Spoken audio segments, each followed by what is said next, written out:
Hi అండి, welcome back to my channel. So ఈరోజు నేను చూపిస్తున్న రెసిపీ వచ్చేసి ఆలు పొరాటా అనమాట. చాలా సింపుల్ అండ్ హెల్దీ కూడా. ముందుగా 2 పొటాటోస్ని తీసుకొని ప్రెషర్ కుక్కర్లో 2 విజిల్స్ వచ్చే వరకు బాయిల్ చేసుకోవాలి. అలా బాయిల్ అయిన తర్వాత పీల్ ఆఫ్ చేసి ఒక గిన్నెలో వేసుకోవాలి. అలాగే గుప్పెడంతా కొత్తిమీర చిన్నగా కట్ చేసుకోవాలి. ఒక చిన్న అల్లం ముక్క చిన్న చిన్న పీసెస్ కట్ చేసుకోవాలి, లేదా మిక్సీలో అయినా వేసుకోవచ్చు.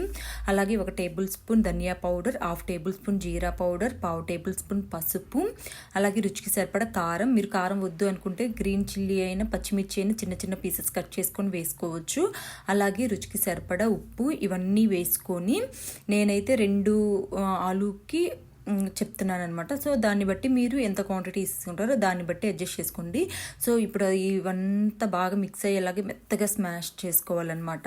ఇలా మొత్తం మిక్స్ అయిన తర్వాత నేను తీసుకున్న పొటాటోస్కి మీడియం బౌల్ 2 కప్పులు అయితే గోధుమ పిండి పట్టింది. సో మీరు తీసుకున్న క్వాంటిటీని బట్టి కొంచెం కొంచెంగా గోధుమ పిండి వేసుకుంటూ బాగా మిక్స్ చేసుకోవాలి.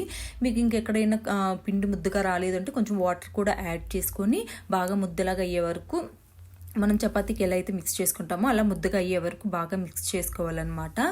సో నేను ఎలా మిక్స్ చేసి చూపిస్తాను అనమాట, ఎలా మిక్స్ చేశాను. సో ఇలా మొత్తం స్మాష్ చేసుకొని బాగా ముద్దలా చూసారు కదా. ఇలా ముద్దలా వచ్చిన తర్వాత 1 టేబుల్ స్పూన్ ఆయిల్ వేసుకొని ముద్ద మొత్తానికి పట్టించి ఒక 5 to 10 minutes నాననివ్వాలి.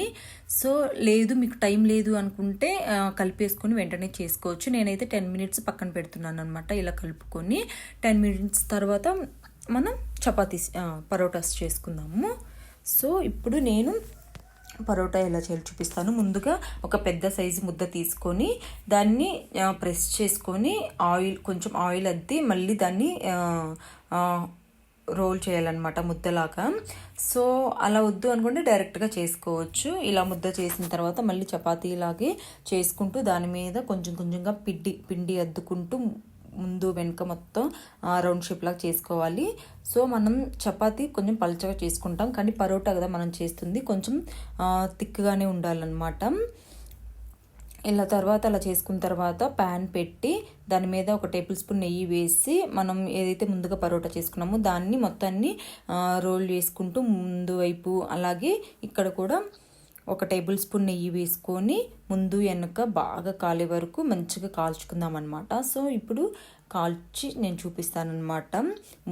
వెంటనే తిప్పుతూ అటు ఇటు రోల్ చేస్తూ మంచిగా కాల్చుకోవాలి. అప్పుడే మనకి చాలా టేస్టీగా ఉంటుంది, మొత్తం బాగా కుక్ అయ్యి. సో ఇప్పుడు చూసారు కదా, నేను ఇటువైపు కూడా నెయ్యి వేస్తున్నాను. నెయ్యితో చేసుకోవడం వల్ల మనకి టేస్ట్ చాలా బాగుంటుంది.